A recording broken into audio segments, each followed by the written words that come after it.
Jadi jangan sampai kita gebahuyah. Syiah wabeh sesat, belum tentu. Imam Ali Khomeini, Ayatullah sekarang ini, Iran ya, itu sering berpesan, jangan terlalu fanatik sampai sabus sahabah, misui sahabat, misui Aisyah, ora perlu iku, jaga ya perasaan kawan-kawan kita yang di Sunni. Itu menurut Ayatullah Ali Khomeini lah. Cuma di kalangan Syiah sendiri itu ada yang fanatik ya. Itu Syiah yang gulu itu namanya. Syiah yang gulu. Asyhadu an la ilaha illallah wa asyhadu anna Muhammad Rasulullah wa asyhadu anna Aliyan waliyullah wa asyhadu anna Abu Bakar wa Umar finnar. Itu ada yang juga kan wa asyhadu anna Aisyah finnar. Iku Syiah sing perlu dikamplengi. Nah ini ada yang membawa paham itu ke Indonesia kita. Siapa? Ya Ba'alawi dan non Ba'alawi melalui ABI, Ijabi dan RA. Bahaya. Oleh sebab itu walaupun kami ini ya pokoknya sing ngebom Tel Aviv, Haifa itu setan sekalipun saya tetap mendukung setan itu. Karena apa ya, berhasil membalaskan karmanya Gaza itu. Walaupun saya setuju ini, mendukung ini. Tapi tetap terbuka. Torekoh itu tidak boleh tertutup. Jika ada aliran ya atau tarekat metode yang melarang muridnya untuk menambah ilmu pengetahuannya, berarti bisa dikatakan itu torekoh yang tidak usul ilallah. Apalagi torekoh yang mursyidnya itu membingungkan, ya mohon maaf ya. Misalkan membingungkan itu bagaimana? Ya merubah-rubah sejarah, ya hubungan manis dengan Israel Yahudi, ya misalkan menipu dengan cara membangun makam-makam palsu. Lah, berarti torekonya bukan wusul ilallah, tapi wusul ilama nawa. Jadi ke niatnya dia seperti apa niatnya itu? Niatnya ya ingin berkuasa, ingin disanjung oleh semua. Ya berarti nggak usah diikuti. Mursyid yang itu mursyid yang tidak bisa mencapai titik pencerahan, ngurusi DWE awake dhewe lho ra iso. Ya. Menguasai nafsunya, ambisinya itu belum bisa, ya apalagi mau meningkat ya sebagai abid ya, penghamba yang setia kepada Allah Ta'ala pada titik di atas puncak wal ma'rifatnya. Oh nggak bisa. Nggak bisa. Assalamualaikum warahmatullahi wabarakatuh. Alhamdulillah teman-temanku, semoga kalian sehat selalu. Amin amin ya rabbal alamin. Alhamdulillah, jangan pernah lelah dalam perjuangan ini. Terus sadarkan saudara kita semuanya. Tanpa berpanjang lebar, langsung saja kita simak penjelasannya dulu.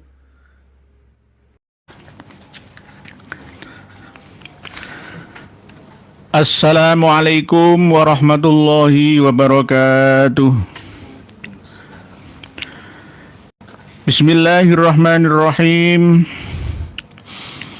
Alhamdulillahilladzi ja'alana minan nasihin wa afhamana min ulumil ulama'ir rasikhin.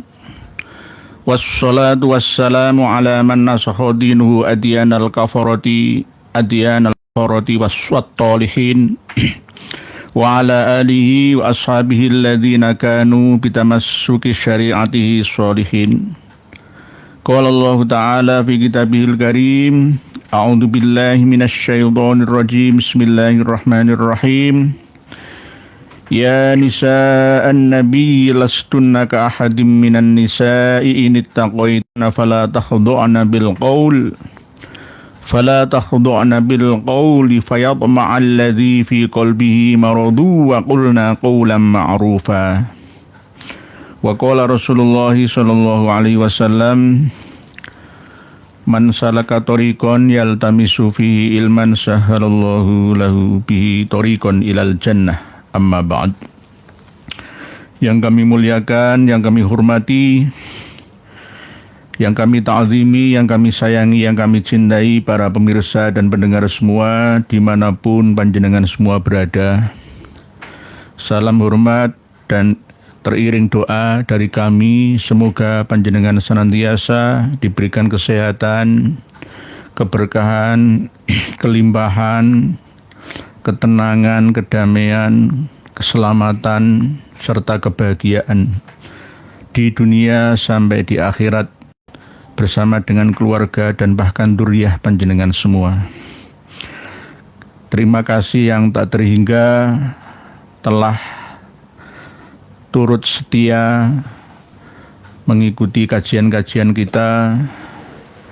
Kita hanya mencari ridha Allah Ta'ala, mengharapkan ilmu yang manfaat dan bermaslahat terhadap diri kita dan keluarga dan bahkan masyarakat kita, dengan harapan senantiasa Allah memberikan ilmu yang bermanfaat dan bermaslahah bagi kita semua, fid dini wad dunya hatal akhirah.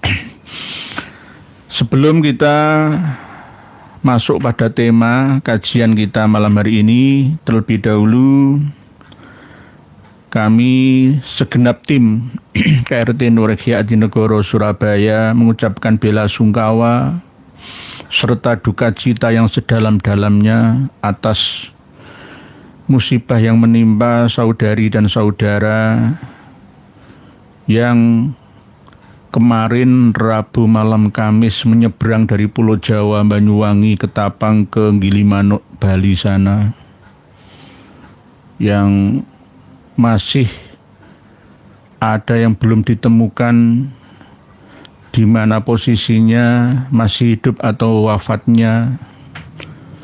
Semoga Allah senantiasa memberikan ketabahan, kesabaran kepada yang tertimpa musibah tersebut dan keluarganya, khususnya yang sudah meninggal dunia.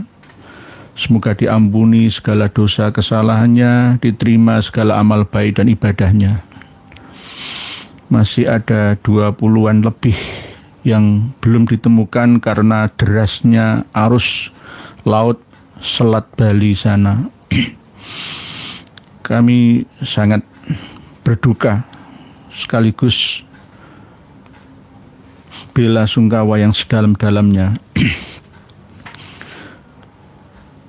Penyelenggara negara kita kurang tanggap dan cepat dalam penanganannya. Ketika terjadi sinyal bencana harusnya langsung tanpa basa-basi terjun ke lapangan untuk menyelesaikannya.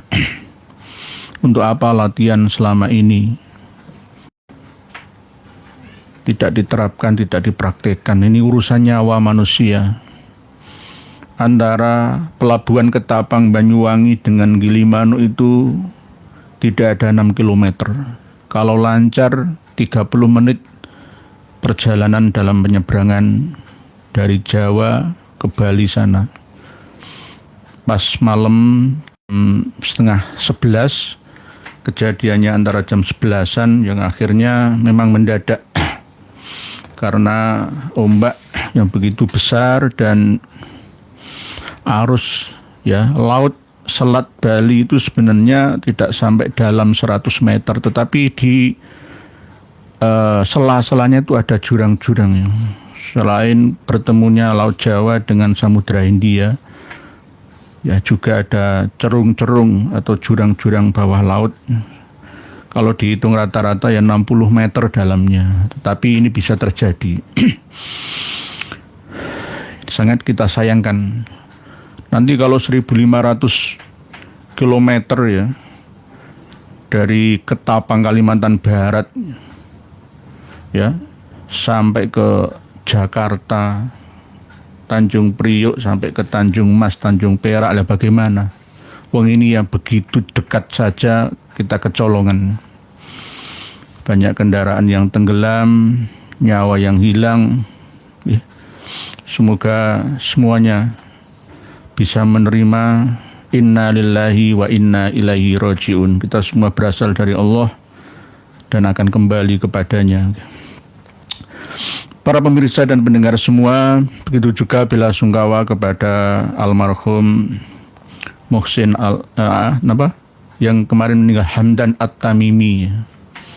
Mas Hamdan At-Tamimi, bukan Habib, tapi sama-sama Hadrami dari marga Tamim yang wafat, yang pernah kami podcastkan dengan Kanjeng Raden Syarif Rahmat ya, beliau kawan dekat ya, semoga juga ghafarallahu nurubahu wa satarallahu yubahu wa jalallahu kubrahu raudhah miriyadil jinan. Gus Aziz Jazuli, siap Bib ting. Waalaikumsalam juga Bib, alhamdulillah. Gus Aziz Jazuli menyimak nggih Hamdan ATT. ATT itu At-Tamimi. Ya, Mansur S itu Mansur Syah, ya. Megi Z itu Megi Zakaria. Ya. Terus ada lagi yang kopi dangdut itu nggak ada singkatan ya. Fahmi Syahab itu, Fahmi Syihab atau Syahab. Balawi itu. Kalau Musin Alatas ya, Musin Alatas itu Balawi. Pak Ridho Triple, matur suwun jazakallahu khair nggih, jazak. Musin Alatas itu ya Alatos ya. Ya berarti ya Balawi. Suatu saat ini, Assalamualaikum. Waalaikumsalam. Pak Ahmad Gufroni nggih. Hamdan Latif. Pak Jazuli siap, nanti saya simak Bib. Nggih. Nggih, terima kasih. Saya kadang-kadang membaca langsung tulisan panjenengan menyapa supaya terlihat natural, asli tanpa AI atau settingan ya. Karena tema malam hari ini cukup berat. Cukup berat, selang-seling tidak hanya membahas tentang nasab dan sejarah saja dan materi-materi yang kontroversial saja, tetapi juga materi-materi yang cukup berat karena wasiat ya dari guru kami yang ada di Tangerang, Banten sana agar menyampaikan ini supaya ada tambahan wawasan tentang tarekat, hakikat dan makrifat yang lebih privat, lebih mudah dipahami dalam beranalogi, tidak jelimet bertele-tele sampai kepada tujuan utamanya. Nah ini akan kami bedah bersama, ngaji bersama, saling tukar pengalaman ya spiritual, intelektual, ya emosional, sosial kita bersama. Ting it fix Ba'alawi bukan turunan Nabi Ibrahim. Haplogrupnya beda, dibahas tuntas Dr. Sugeng nggih, Pak Ting it nggih. Memang Dr. Sugeng Sugiarto tidak pernah lelah untuk membahas itu, walaupun dilecehkan oleh lawan-lawan ya. Tapi tetap beliau konsisten ya, dan tetap juga menanggapi lawan-lawannya itu walaupun tidak kelasnya. Inilah bentuk dari kesabaran beliaunya. Pak Tohari, seneng derek ngaos, alhamdulillah pencerahannya. Terima kasih, sama-sama Pak Tohari, kita ini ngaji bersama. Saling karena panjenengan juga memiliki kelebihan yang kami tidak punya. Sama-sama dalam hidup modern sekarang ini, kita ini tidak boleh mengaku paling dan lebih dari segalanya dan siapa saja. Tidak, sama-sama. Inilah pentingnya kita untuk terbuka ya, saling memberi dan menerima. Para pemirsa dan pendengar sekalian rahimakumullah, kita pernah membahas tentang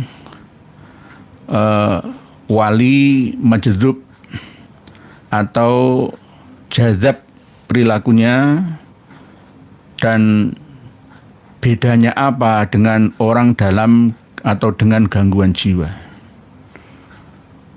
Begitu juga kita nanti akan membahas tentang cara naik gunung melalui tarekat atau torekoh.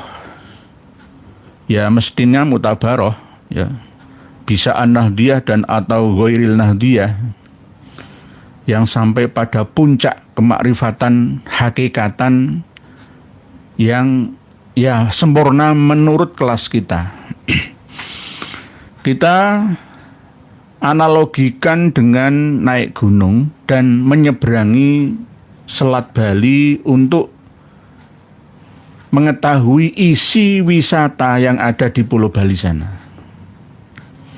Kalau kita mau naik gunung, syariatnya itu ya harus kita menyediakan ya sepatu, mestinya sepatu gunung ya. Terus menyiapkan bekalnya ya bawa tas, ya bawa jaket. Terus tarekatnya apa? Tarekatnya ini ya jalur pendakian itu kan ya macam-macam. Nanti tujuannya sampai puncak yang sama.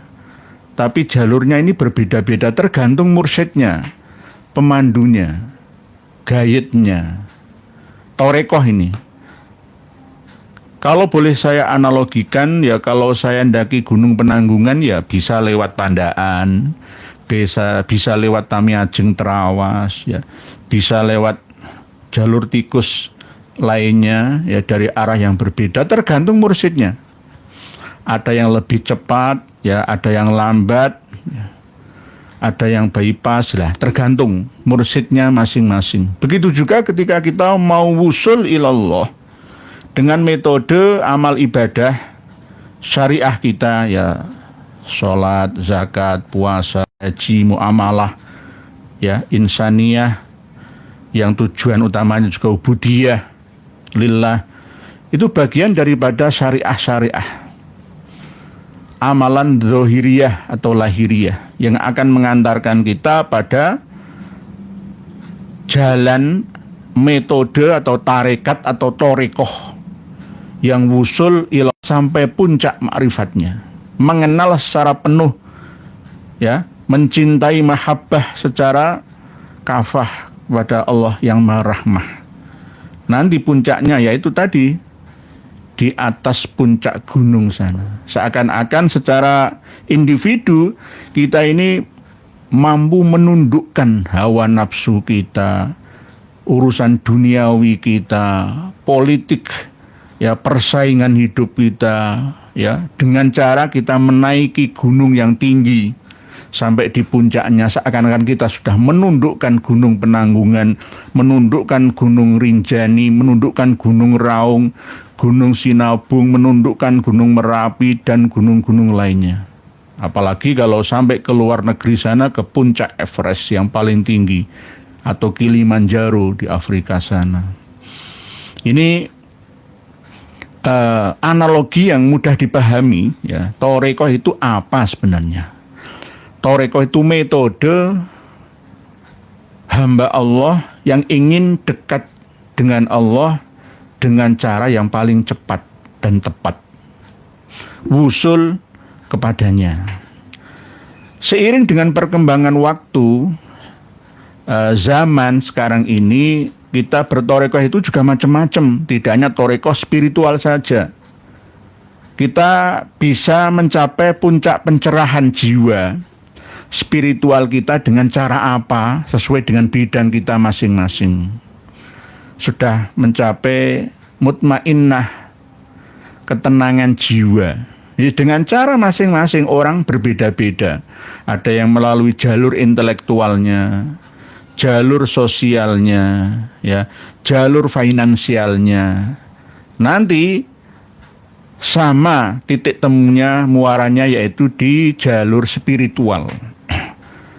Ya, bekal keagamaan, keyakinan, kehidupan setelah kematian kita bersama. Ini tujuannya itu seperti itu. Sama seperti kita naik gunung, sama seperti kita nyebrang dari Banyuwangi menuju ke Bali. Syariatnya itu apa? Ya perahu. Kita nggak mungkin bisa ke Pulau Bali tanpa naik perahu kalau mau melewati samudra atau lautan. Lah lautan itu adalah torekoh. Torekoh plus dikendalikan oleh nahkoda itu mursyidnya. Mursyidnya mesti tahu tujuan ke Bali itu ke arah timur. Kalau ke utara ya ke Pulau Madura. Ya, kalau ke selatan malah ke Pulau Natal, Australia, ya, harus tahu tujuannya. Nah, inilah mursyid. Mursyid itu syaratnya juga harus sidik, amanah, tabligh, fatonah, dan sudah sampai pada titik sang pencerah.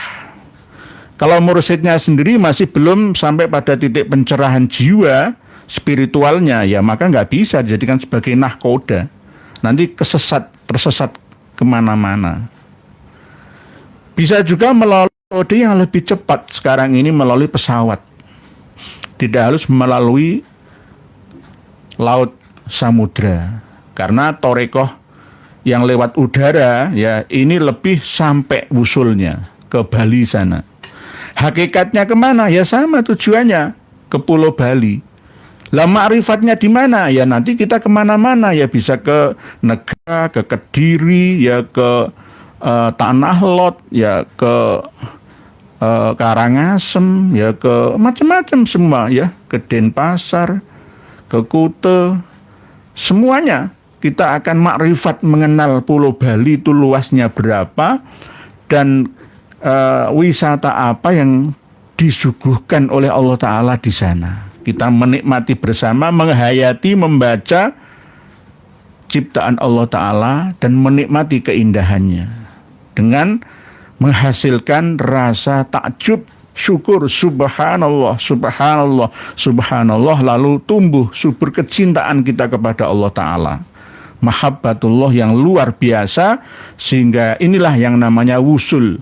Semuanya sirna, la ma'buda illallah, la dunia illallah, ya, la apa semuanya tiada, sirna semua, kecuali hanya Allah Ta'ala saja yang kita cinta. Kita menyatu ya dalam kekuasaan ya, keharibaannya, dalam ridhonya, bukan kehulul ya atau wihdatul wujudnya, bukan, tapi menyatu dalam kekuasaan ya, penuh semuanya atas kehendak Allah Ta'ala setelah melalui proses syariat, tarekat, menemukan hakikatnya, lalu menyerap energi makrifat itu sehingga menambah kekuatan tingkatan spiritual kita. Tidak perlu nanti ke arah wali kutub, wali majdub, wali abdal ya, wali rojabiyun ya, wali khotamiyun ataupun wali-wali lainnya. Tidak harus ke situ. Itu nanti bonus dari Allah Ta'ala sendiri yang akan memberikannya. Pak Gavin minta duit mah buat beli cilok. Mas Ujang, Mansur S subuh yai, subuh. Oh, Mansur subuh. Mboten Mansur Sah ta Pak Mas Ujang nggih. Mansur Sah apa Mansur subuh nggih. Masuk lahir pas subuh. Punten, nggih saya masih nggih nanti saya teliti lagi nggih Mas Ujang nggih. Mas Ujang ini mesti dari Sunda ini mesti. Mafakil Mukodam. Mukibin akut ba'alawi gangguan jiwa kok diikuti. Nah, ini nanti kita akan menuju ke perbedaan antara majdzub ya dan ODGJ. Di belakang kami, di depan panjenengan semua, di TV layar kita ini ada tampilan dua sosok yang sangat mulia, ya, yang tinggi ilmu jazabnya. Nah, ini jenengan nanti tebak sendiri. Saya tidak menyebut namanya, tidak menyebut nama beliaunya karena satu di antara beliau berdua ini yang menjadi inspirasi saya dan memberikan ilmu-ilmu batiniah sebagai mursyid saya dalam hal spiritual, ya. Sama dengan ketika saya mau ke Bali tidak perlu lewat lautan, tapi cukup melalui udara, pesawat saja yang lebih cepat sampai wusul ya ilal hakikat di Pulau Bali sana. Analoginya seperti itu.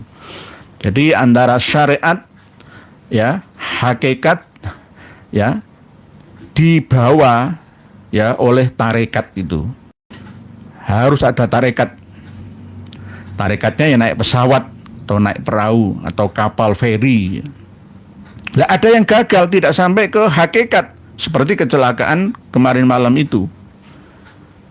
Tujuannya sama ke Pulau Bali, tetapi ada kecelakaan. Nah, ibarat pelaku spiritual ya, ada yang kecelakaan juga. Akhirnya menjadi ODGJ ini putus asa, tidak mau mendaki gunung sampai puncaknya, atau belum sampai pada tujuannya, kecelakaan di tengah perjalanannya.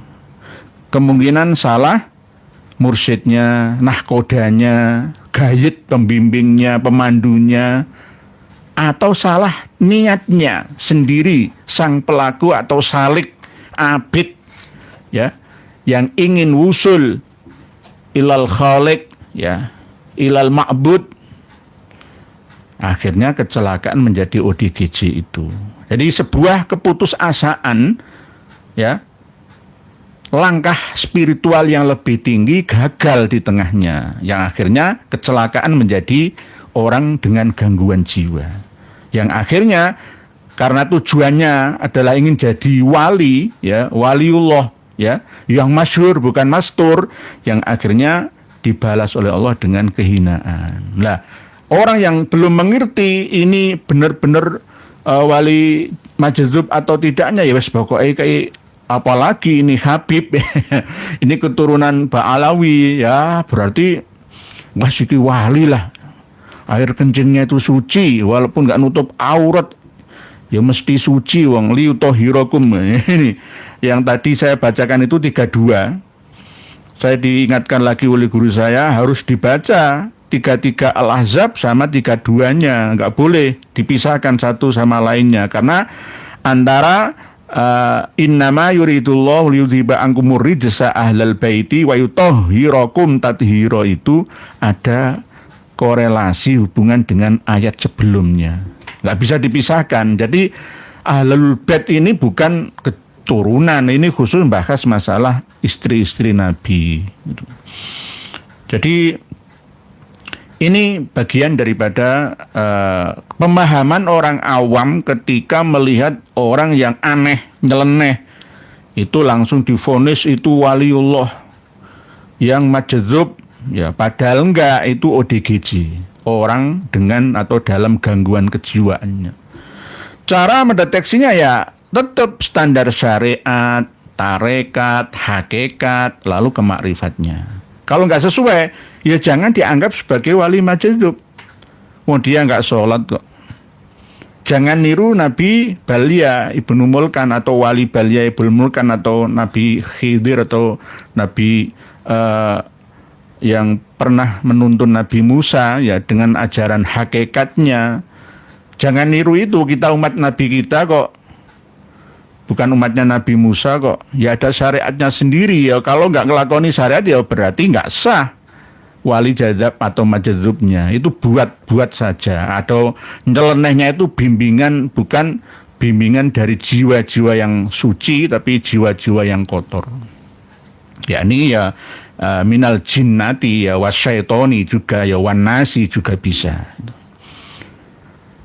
Ibu Barotul Itkaf ya Halwa, toreko yang mengamalkan warga Nahdien yang lainnya seperti Muhammadiyah kok tidak ada toreko, bagaimana memahami agama kok berbeda-beda? Yang benar ya, bisa benar semua, tergantung metodenya, Bu Barotul Halwa, Itkaf ya Halwa. Tadi saya kan pernah menyampaikan ya, tingkat spiritual manusia, wusul ilallah itu ada yang melalui jalur spiritual, ya, ada yang melalui jalur finansial, sosial, bahkan intelektual. Berarti kemungkinan James Wood misalkan, penemu-penemu teknologi yang bisa dimanfaatkan oleh seluruh umat manusia sampai sekarang ini, itu juga sudah masuk dalam tingkat spiritual makrifat yang tertinggi ala mereka. Walaupun beda agamanya loh, ini netral, mohon maaf, netral. Mereka sudah sampai pada titik pencerahan. Ya misalkan kalau di dalam agama Buddha yang Sang Buddha, Sang Siddhartha Buddha Gautama itu. Ya kalau di dalam Islam ya Nabi dan Rasul itu diteruskan oleh sahabat, tabi'in ya waliullah ya, baik mastur ataupun masyhur itu diteruskan oleh kiai-kiai kita itu. Tergantung Muhammadiyah itu torekoh Muhammadiyah. Karena di dalam syariat sendiri itu sudah ada torekohnya, hakikohnya dan makrifatnya. Otomatis Bu. Nggih, otomatis. walaupun tidak ikut Thariqah An-Nahdiyah Al-Mu'tabaroh ya, misalkan Qadiriyah, Warnaqsabandiyah, Syadziliyah, Rifaiyah, Kubrawiyah, Satoriyah, Madianiyah, Idrusiyah, Haddadiyah dan lain, nggak usah ikut itu, tetapi dia mengamalkan syariat secara konsisten istiqomah, ya maka karomah akan menyertainya atas izin Allah Ta'ala dan meningkat pada derajat tarekat ya, tolabul ilmi minal mahdi ilal lahdinya. Jadi kemarin kan sempat saya sampaikan ya, kun aliman au muta'aliman au mustami'an au muhibban itu. Berarti tarekatnya 4 itu. Seumur hidupnya sampai meninggal dunianya. Jadi macam-macam. Jadi jangan menghina-hina ahli syariat bagi orang yang sudah masuk dalam tarekat. Karena intinya syariat tanpa hakikat itu bisa fasik. Lah hakikat tanpa syariat bisa sesat. Karena tidak tahu halal, haram, syarat, sah, rukun, batalnya ibadah yang ia lakukannya itu. Jadi kedua-duanya. Misalkan kita di tengah jalan menemukan pisang tanpa bungkus, ya masa kita tega makannya, ya kan? Yang penting kan isinya ya, nggak bisa, wong kotor kena debu di jalan raya, najis itu. Harusnya secara lengkap ya, ada bungkusnya syariat, ada isinya pisang itu. Nah itu baru lengkap itu. Ya tergantung kelas masing-masing orang dalam memahami agamanya, dalam berspiritual menuju ke pencerahan jiwanya. Sesuai dengan mursyidnya itu. Wa irsyadu ustadzin, ya, mursyid, pembimbing, pencerah, pemandu, nahkoda yang menuju semuanya wusul ilallah ta'ala. Yang kami analogikan tadi seperti mendaki sebuah gunung dan menyeberangi lautan menuju ke tujuannya. Kalau mau ke Kalimantan, Pulau Baruna, dari Tanjung Perak, Tanjung Mas, ya, Tanjung Priuknya, ya arahnya kemana? Koda ini yang mursyidnya ini yang mengetahuinya. Jangan sampai kesasar kemana-mana. Ini masalah spiritual nih. Nanti kalau masalah finansial ya beda lagi. Di dalam dunia perkantoran muamalah umat Islam, begitu juga non muslim di seluruh dunia, torekonya Mikrosofiyah dan Gogliyah. Mikrosofiyah dan Gogliyah, mursyidnya siapa? Bos Microsoft siapa? Bill Gates. Ya. Kalau nanti kita berinternet ria menggunakan Starlink, ya berarti torekohnya Starlinkiyah. Ya, mursyidnya adalah Mas Elon. Al-Mursyid Mas Elon. Sama. Ya. Bisa ke mana-mana dalam menganalogikannya itu, mengkiaskannya itu.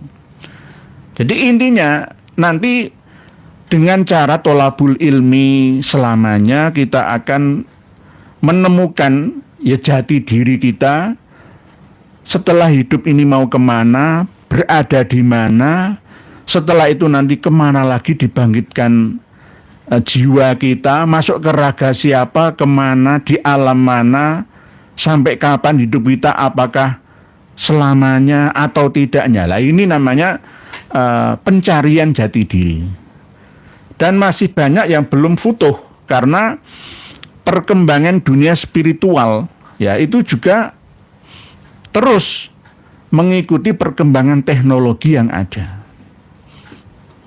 Bahkan banyak di antara jiwa-jiwa manusia lama yang terkadang dapat perintah dari Allah Ta'ala ya untuk turun ya ke dunia dimensi 3, kadang untuk mendengarkan perkembangan peradaban manusia dan juga memberikan insting-insting ya, semangat ya, spirit ya dalam menata ya dunia, apalagi jika dibutuhkan pada zamannya. Jadi misalkan Rusia, Cina, Amerika, Jerman itu juga mendapatkan ilham dari Allah Ta'ala melalui jiwa-jiwa utusannya, baik yang bisa dilihat oleh mata ataupun melalui ilham, ya, insting, ya, yang ia dapatkan melalui prihatin, ya, pemikiran mujahadahnya. Walladzina jahadu fina lanahdiyannahum subulana. Barang siapa, ya siapapun orangnya yang sungguh-sungguh ingin mencari jalan menuju Tuhannya atau menuju Allah, atau fina menuju aku, kata Allah, fina lanahdiyannahum subulana. La itu sumpah Allah Ta'ala, maka sungguh tambah syiddah lanahdiyannahum subulana. Kalau kita sungguh-sungguh pasti akan menemukannya. Man jadda yo wajada.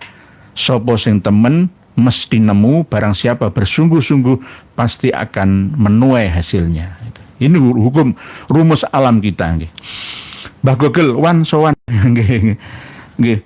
Pak, berita nomor wakit Gus Jafar Pasuruan, apakah manusia setengah wali, Pak Yai? Gus Jafar daerah Pasuruan, ya itu kalau menurut syariat memang nggak cocok. Tapi kalau menurut hakikat, ya ada kecocokan. Karena beliau tidak sombong, tidak minta dihormati orang, itu nggak terlalu bangga beliaunya itu. Lah masalah pakaiannya rock and roll misalkan, ya, tidak menutup auratnya, ya itu menurut syariat salah. Tetap menurut syariat salah. Yai Mutawakil, ya abahnya pengasuh pondok pesantren di sana, ya, itu juga tahu bahwa Gus Jafar ini jiwanya lebih tua dari ayahnya. Gitu. Jiwanya lebih tua dari ayahnya. Kadang kita ini punya anak nantinya, jiwa kita lebih muda dari anak kita. Dan ini terjadi di mana-mana pada masa kebangkitan-kebangkitan secara logika, ya, masuk akal kita itu. Ya, ada orang tua yang non muslim melahirkan anak usia 6 tahun tuh hafal Quran 30 juz, padahal dari keluarga Katolik. Siapa? Saifuddin Ibrahim dari Tanzania itu. Ya, hafal Quran, sholat 5 waktu. Waktu lahirnya dibaptis bisa bicara nggak mau. Lah, hal-hal seperti ini siapa mereka? Siapa mereka? Nah, nanti kita bahas pada tema yang berbeda. Pak Agus Sugiarto, Wan Sehon lawannya Nabi Papa Gufron Al-Kasab. Al-Kasab. Nggih, kalau Wan Sehon ini saya nggak percaya. Walaupun nutup auratnya itu jadab-jadapan itu. Digawe-gawe dewe gitu. Ya wallahu alam. La ya'lamul wali illal wali, saya nggak wali, ya. Kalau wali murid, wali santri, ya saya. Tapi kalau wali Allah, bukan. Tapi saya bisa menilai sesuai standar syariah. Hakikat tanpa syariat sesat. Syariat tanpa hakikat juga fasik, fasikot. Sama-sama. Oleh sebab itu ada metodenya, yakni tarekat itu. Sebenarnya istilah syariat, tarekat, hakikat, makrifat itu hanya ada pada dunia sufi atau tasawuf saja. Tapi kalau ditarik ke dalil aslinya itu cuma 3, yakni syariat, hakikat, dan tasawuf, sufiyat. Jadi cuma 3 saja. Ilmunya apa? Fikih, tauhid, dan akhlak. Kalau bahasanya ya ilmu syariat, hakikat, dan makrifat. Nggak perlu tarekat, gitu. Nggak perlu tarekatnya 3 tok. Islam, iman, dan ihsan saja. Cuma 3. Cuma dalam kitab-kitab sufi itu menerangkan ada tambahan 1 metode, yakni torekat itu. Lah, tidak semua torekat itu bisa menjamin cepat, ya, seorang salik atau abid atau murid, ya, usul pada tuannya. Kadang dibulet-buletno oleh mursyidnya sendiri. Kadang-kadang begitu. Ya sama dengan di pondok pesantren itu. Kadang-kadang pondok pesantren itu tujuannya ingin mendapatkan santri sebanyak-banyaknya, tapi dibodohkan di sana itu malah eh, tidak dikembangkan kualitas, ya, sekaligus menggali kemampuan santrinya, ya, potensi diri santrinya tidak, tapi malah didoktrin-doktrin dengan doktrin-doktrin pembodohan, ya, pengkultusan. Ini ada juga di pondok-pondok pesantren seperti itu tuh ada. Sepenting duwe murid akeh, malah bodoni santri ini. Jadi santri lulusannya nggak berkembang, tambah bodoh. Itu ada tapi tidak banyak, tapi ada yang seperti itu. Karena semakin banyak memiliki pengikut itu sebuah kebanggaan. Wah, pondok saya itu santri saya 6.000, kebanggaan. Sama seperti aset yang berharga baginya itu, padahal sebenarnya tidak harus begitu. Ya, jadi orang masyhur atau mastur itu semua sebenarnya hanya menjalankan tugas semata dari Tuhan kita. Tidak perlu kita membanggakan diri kita. Semua itu titipan belaka. Nanti kalau diuji seperti seorang kiai yang jatuh dari siratal mustaqimnya menuju ke jahanamnya. Lah itu bahaya kan? Gara-gara sombong, menyombongkan, membanggakan dirinya. Aku loh sopo. Aku loh wong hebat. Santri saya tuh berapa banyaknya. Lah kesombongan itu. Dulu Kiai Barseso juga ribuan, 6.000 santrinya. Tapi akhirnya su'ul khotimah di akhirnya. Lah ini kan ya tidak kita ingat bersama. Para pemirsa dan pendengar semua, saudari dan saudara yang sangat-sangat berbahagia dan kami cintai semua. Ini akhirnya nanti kecelakaan tarekat itu akhirnya menjadi ODGJ, orang dengan gangguan jiwa. Karena salah bacaan wirid dzikirnya atau mursyidnya yang kurang dan belum sampai pada puncak gunung makrifat pencerahan spiritualnya. Oleh sebab itu kita harus milih guru, gitu loh. Guru, nggak boleh semua guru. Nanti kalau ketemu guru Ahmad Musodik lah bagaimana? Ketemu seorang guru dari Al Zaitun lah sebagaimana? Ketemu guru dari LDI malah bagaimana? Ya tambah nggak sampai ke tujuan hakikat usul ilallah ta'ala, malah usul ya ilah syaiton ya. dulet no, ya nggak sampai pada tujuan kita itu. Tujuan hidup itu mutmainnah, sakinah, ya, lalu menuju ke husnul khotimah. Ya ayyatuhan nafsul mutmainnah irji'i ila rabbiki radiyatan mardiyah fadkhuli fi ibadi wadkhuli jannati, di akhir surat Al-Fajr itu. Ini tujuan utama kita. Hidup istiqomah, mati husnul khotimah, masuk ke dalam jannah fid dunya hatal akhirah. Ini tujuan utama kita. Hidup lagi, masuk ke dalam nikmat yang kamilah.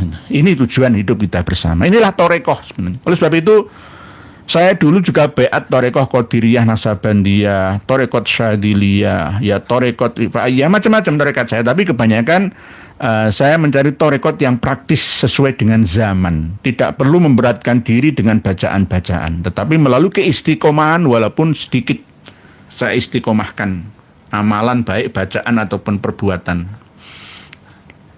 Jadi sekarang ini metodenya dapat simpel lah.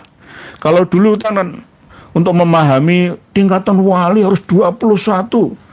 Nah, kalau misalkan kita mau khusyuk, huduk, tadarruk dalam doa dan ibadah kita, ya cukup dengan metode 7 ya cakra dalam tubuh kita aktifkan bersama, lalu konsentrasi, khusyuk, fokus pada bacaan, terus menghayati artinya, sama dengan membaca Al-Quran, ya, angen-angen sak maknanya, kan begitu. Jadi nggak perlu kita terjebak pada teori, rutinitas, atau hanya sekedar formalitas.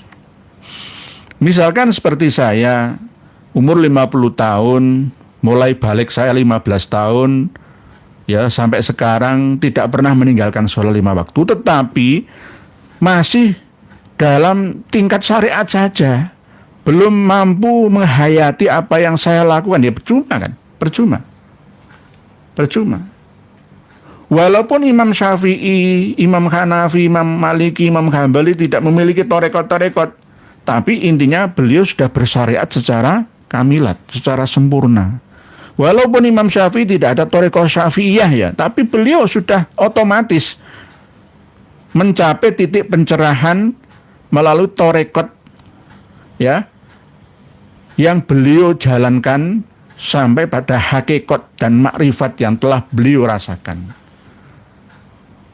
Syekh Abdul Qadir Al-Jailani itu sebenarnya torekohnya ya bukan Qadiriyah. Qadiriyah itu kan setelah beliaunya, karena sandarkan kepada Syekh Abdul Qadir.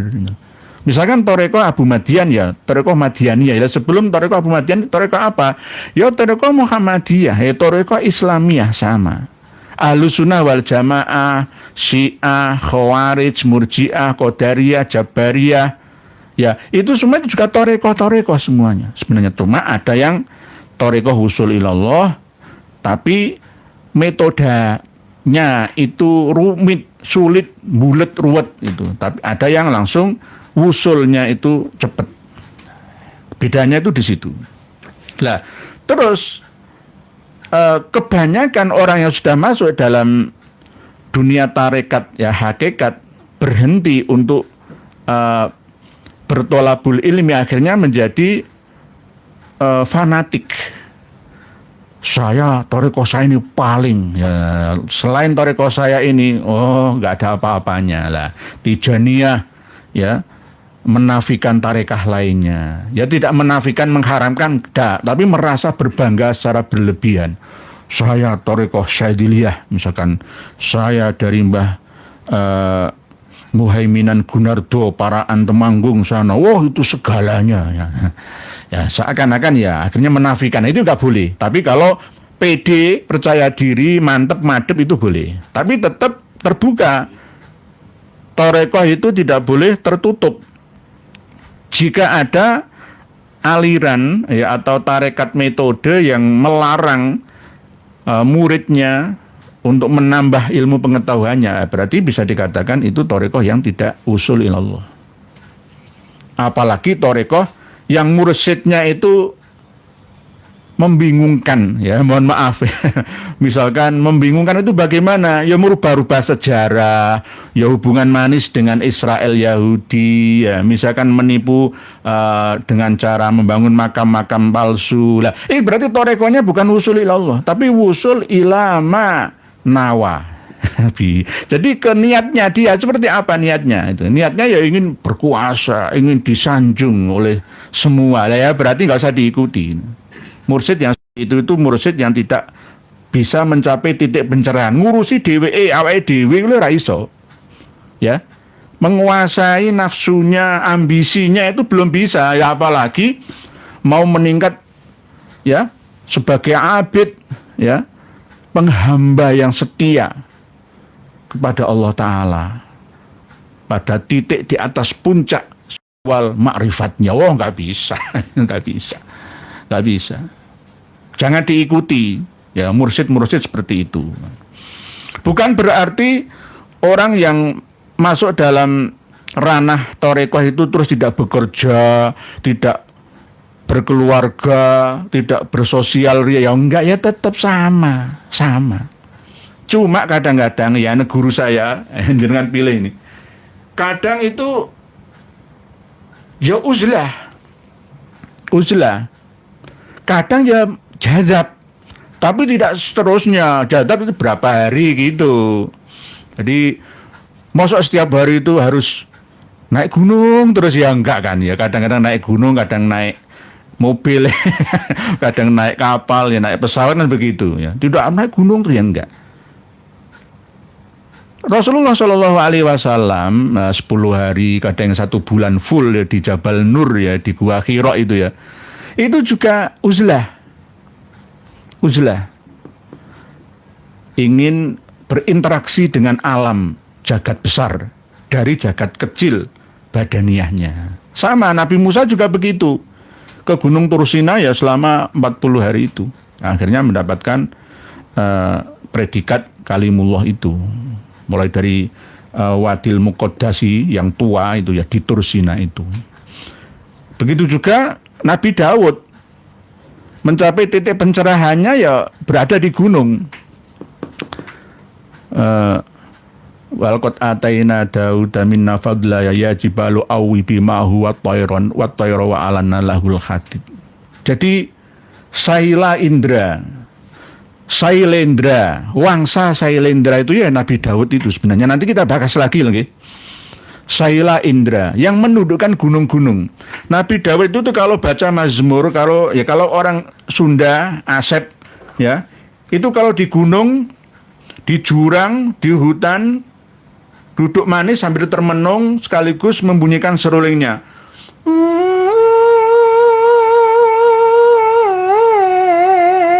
Itu terdengar kemana-mana sampai hutan, batu di gunung-gunung yang ada di sekitar ikut bertasbih kepadanya. Yaitu Nabi Daud itu loh. Dan Nabi Daud itu bisa melelehkan besi. Ya bukan melelehkan terus ini besi ditekuk-tekuk kayak Deddy Corbuzier, ya kayak cendok bisa belok, ya enggak gitu. Maksudnya bisa mengambil biji besi dari pasir-pasir ya lalu diolah menjadi bakar ya. Tukang pandai besi itu ya bisa melelehkan besi, mencetak besi, dicetak menjadi pedang ya, itu Nabi Daud atau David namanya. Jadi kadang-kadang kita memahami sejarah lama itu dengan pemahaman versi lama, ya versi kita.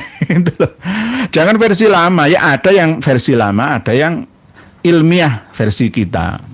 Sama seperti kita memahami Nabi Musa, Exodus ya, keluaran ya, membawa keluar warga Israel dari Mesir menuju tanah perjanjian itu kebanyakan di buku-buku pelajaran kita itu kan melewati mana?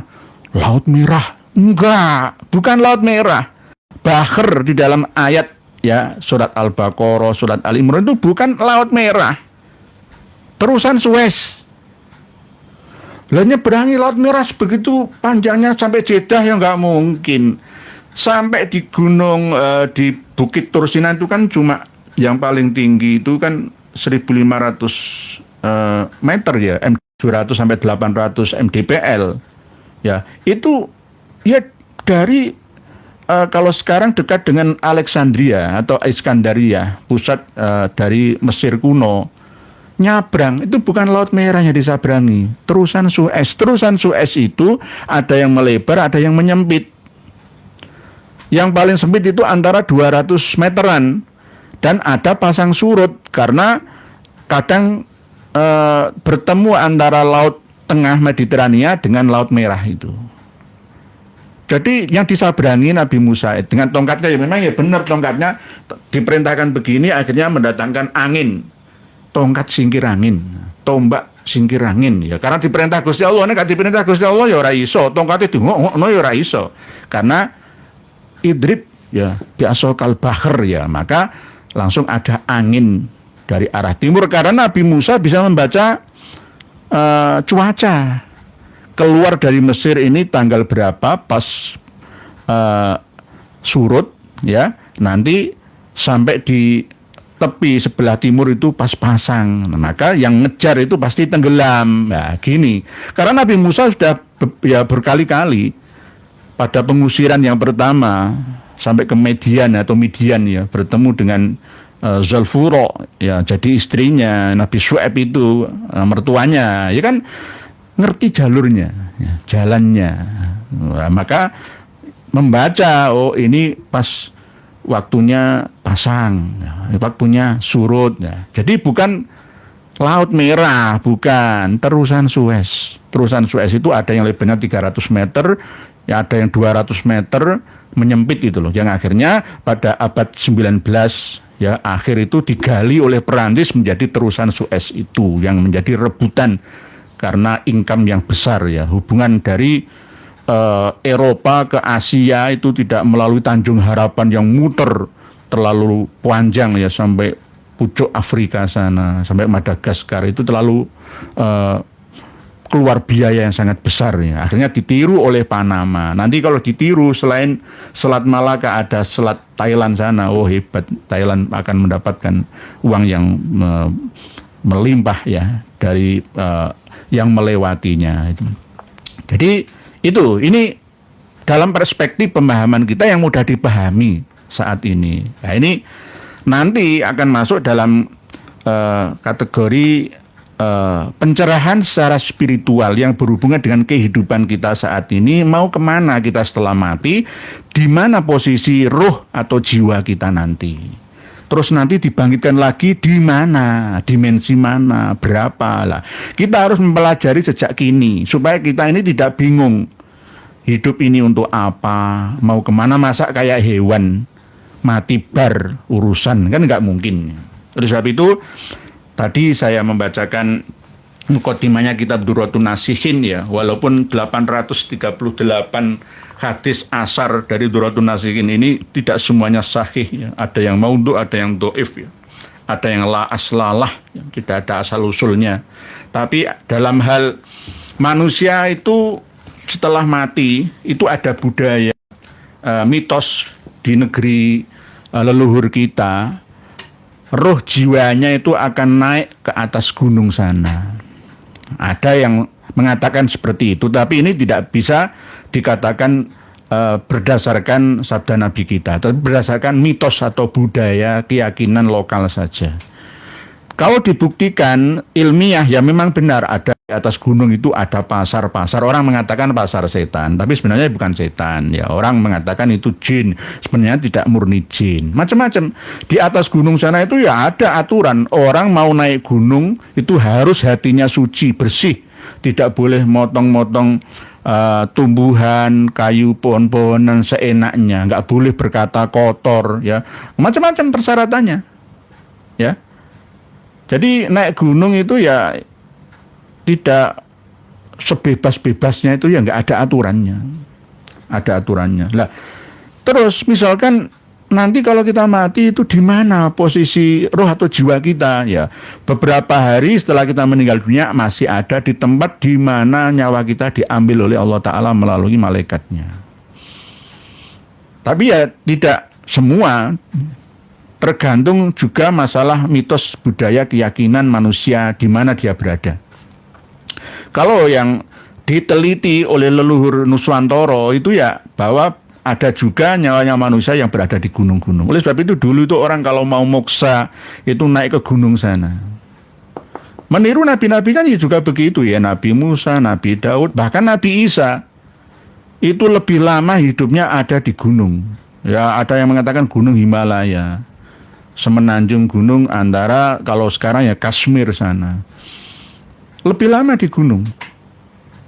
Oleh sebab itu cita-cita kita ya yang sudah bebas tanggungannya ya wis anak yang mentas kabeh ya. Kadang-kadang inginnya ya hidup di villa atau hidup di tempat yang sepi ya dari jangkauan manusia.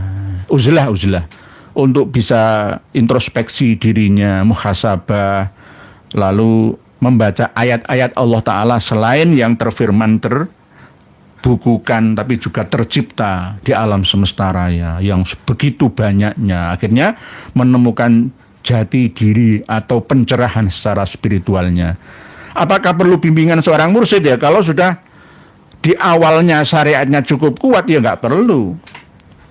Dia akan mendapatkan ilham sendiri melalui istikharahnya, tahajudnya, istiqomah, melalui wirid, zikirnya, puasanya, ya cukup.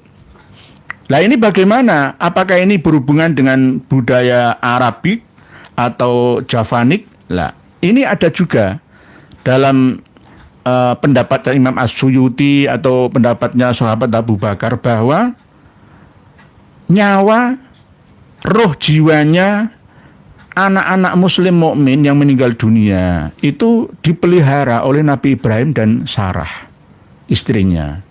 Lalu nanti akan dikembalikan ke bapaknya di surga. Ada hadisnya seperti itu. Lah, itulah kalau di Arab sana. Lah kalau di Indonesia ya masa Nabi Ibrahim dan Siti Sarahnya ya kan nggak mungkin. Lah apakah anak-anak kecil kita yang masih belum taklif akil balik, ya, meninggal dunia langsung di surga? Iya, menurut pendapat yang rojeh itu ya di surga. Terus surganya itu di mana? Itu. Lah inilah yang namanya kita perlu untuk menelusurinya melalui kemampuan analisa penelitian kita berdasarkan logika ilmiah sesuai dengan data referensi yang ada. Jadi ada memang dasarnya. Kalau mungkin para pemirsa semua nanti punya kitab Durratun Nasihin ya, jenengan buka kalau terbitan Surabaya, Jalan Sasak itu halaman 120. Halaman 120. Kalau terbitan Beirut Lebanon itu 179 sampai 180. 120. Kebanyakan yang cetakan dalam negeri kita. Durratun Nasihin, walaupun ini tidak murni sahih semua, tapi ini ada asar qaulus sahabah. Su'ila Abu Bakar radhiyallahu ta'ala anhu anil arwahina takhruju minal ajsad. Sahabat Abu Bakar As-Siddiq ditanya tentang roh yang keluar dari jasad setelah dia meninggal. Aina tadhhab, kemana perginya? Qala fi sab'ati mawadhi. Pergi ke 7 tempat. Amma arwahul anbiya wal mursalin famaqarruha jannatu adn. Nah, ini bagaimana? Ya nanti kita bisa menelitinya dan insya Allah secara bertahap kita akan membahasnya melalui pendekatan-pendekatan yang mudah kita pahami bersama. Tidak sampai bulat ruwet itu. Bagaimana kitab kuning sebesar ini bisa kita ringkas menjadi hanya beberapa lembar saja. Karena kita tahu kuncinya. Zamannya yang berbeda. Dan di sini ada keterangan tentang bahwa anak-anak kecil wa amma arwahu auladil mukminin, adapun arwah atau rohnya anak-anaknya orang yang beriman fatakunu fi jabalin minal misak. Jadi jiwa roh nyawanya anak-anak kecil orang-orang mukmin yang meninggal dunia itu langsung meluncur ke satu gunung. Ya gunung di mana? Lah kalau di Indonesia ya gunung-gunung yang ada di sekitar kita. Terus kemana lagi? Lah di sini diterangkan jannah, ya hutan-hutan minal misik yang terbuat dari misik kasturi, ya berarti ya hutan-hutan yang rindang, yang terlindungi. Nah bisa juga. Nah ini akan kita bahas lagi. Oleh sebab itu ketika kita berada di satu tempat yang sepi, sunyi, ayo kita khusyuk meditasi, konsentrasi, ya menuju ke tadzakur, tafakur ayat-ayat ilahi Rabbi. Lalu akan menemukan, menghirup, ya menyerap energi kosmos, ya yang makro diserap ke mikro yang ada dalam tubuh kita ini. Jadi nanti bisa dibuka. Ini kan tidak murni menyangkut akidah ya. Ini bisa hubungan dengan sejarah, ya, begitu juga tentang wawasan atau hazanah, ya, bisa diambil nih. Durratun Nasihin ayat 120. Siapa yang dawuh? Sahabat Abu Bakar As-Siddiq. Begitu juga ada keterangan lagi menurut Imam As-Suyuti. Nanti kita bahas lagi pada tema yang berbeda. Intinya kita ini innalillah, berasal dari Allah. Pasti akan kembali kepadanya. Mau tidak mau, pasti akan istirja atau kembali lagi, dipanggil ulang lagi oleh Allah. Jangan sampai kita pulang ke rumah kita yang asli ya dengan murka ilahi, tapi harus dengan panggilan indah, ya ayyatuhan nafsul mutmainnah irji'i ila rabbiki radiyatan mardiyah. Ya tidak harus meninggal secara terhormat seperti apa yang kita pahami ya secara normal ya menurut standar kita ini, ya tidak. Walaupun tenggelam di laut Selat Bali misalkan, terbakar peperangan, ya bisa juga. Itu juga waliullah, kekasih Allah dan masuk ke dalam surganya Allah. Bisa juga. Tidak boleh kita menilai, oh mati ini ku digantung kayak Saddam Hussein, ditembak kayak Muammar Gaddafi, ku mesti suul khotimah. Belum tentu. Lalu sahabat Abu Bakar lulus, ya. Sahabat Umar ya dipateni, sahabat Utsman ya dipateni, sahabat Ali ya dipateni, dibunuh. Apakah itu bukan ahli jannah? Wah ditanggung itu. Ashabu Badr jelas masuk surga kok. Tapi proses meninggalnya kok seperti ini lah. Nah, kita tidak boleh seudon. Ya ini karena memang ya dalam hukum alam ilmiah itu justru dengan kesakitan dalam proses kematian itu menebus segala dosa yang lalu. Diampuni oleh Allah, sama seperti besok tanggal, ya besok ya, Tasu'a ya, dan Asyuroknya itu Ahad ya. Ya kalau menurut kalender kita ya. Monggo kita puasa jika mampu menjalaninya ya. Diampuni dosa setahun yang lalu. Setahun apa ya, dosa-dosa yang tidak kita sengaja atau dosa-dosa kecil kita selain yang berhubungan dengan hakul adami kita. Jadi nanti nggih Nuratul Nasikin 120 jenengan buka bersama. Jadi jenengan tebak dua foto ini ada guru saya. Saya tidak menyebutkan namanya. Karena beliau ya berpesan agar ya selang-seling membahas keilmuan, tidak hanya nanti menyangkut masalah nasab, oh Habib, nanti jenengan akan gosip saya, oh Isa nih paling ikut tok lah. Nah, akhirnya nggak laku saya. Ya, tergantung permintaan, tergantung permintaan. Bukan atas dasar Ramayai saya ini bertanya ke saya, enggak ya, justru memberikan pelajaran ke saya.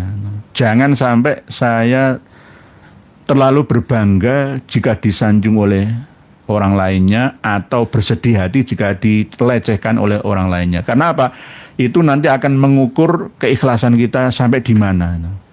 Ya tetap dijadikan sebagai bahan pemacu dan pemicu semangat kita atau introspeksi diri kita bahwa kita ternyata ya bukan manusia sempurna itu. Nggih, terima kasih. Nggih, Romo Yai, terima kasih, terima kasih.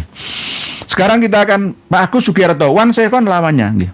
Pak Susuladi, gak punya akal untuk berpikir jadi wali. Nggih. Ya nek wali murid sih nggak masalah, wali santri nggak masalah, wali nikah itu nggak masalah. Ya. Tapi kalau misalkan waliullah, ya tergantung. Ya. Apakah waliullah itu harus cerdas ya? Ya belum tentu. Cerdas secara apa? Bisa cerdas secara finansialnya, kekayaannya dia gunakan untuk kemaslahatan bersama, untuk jariah. Ya. Kalau dia intelektualnya ya ilmu yang bermanfaatnya. Kalau spiritual ya ibadahnya dan mengajak orang lain untuk taat beribadah kepada Allah yang Maha Rahmahnya. Begitu, nggih. Pak Jai, apakah LDI dan Jamaah Tabligh juga bertoreko Pak Yai? Sama halnya dengan Syiah dan Ba'alawi. Nggih.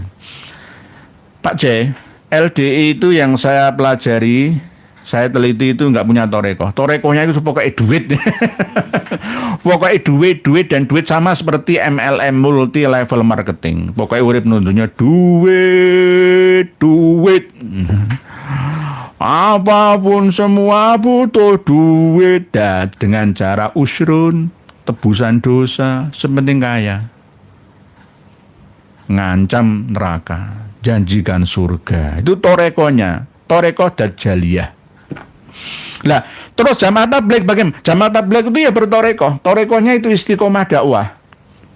Khuruj, keluar dari rumah untuk berdakwah. Ya. Torekohnya ya tarkut dunia mafia. Kadang keluarganya keleleran di mana-mana sampai sebegitunya. Ya. Kemarin kan ya ada kawan-kawan kami yang saya tidak menghina toreko Jamaah Tabligh. Jamaah Tabligh itu termasuk bagian dari para toreko. Pusatnya kan di Magetan ya kan. Ya, pusatnya kan di Magetan kan ya. Kalau dulu di Indresmo sini ada. Malam ini ibu-ibu muslimah keluarga dalam pesantren Al-Badar Indresmo Wonokromo Surabaya itu memperingati kholnya Said Ali Azhar Basaiban. Nah, saya kadang guyu kok. Indresmo kagak ajar ya.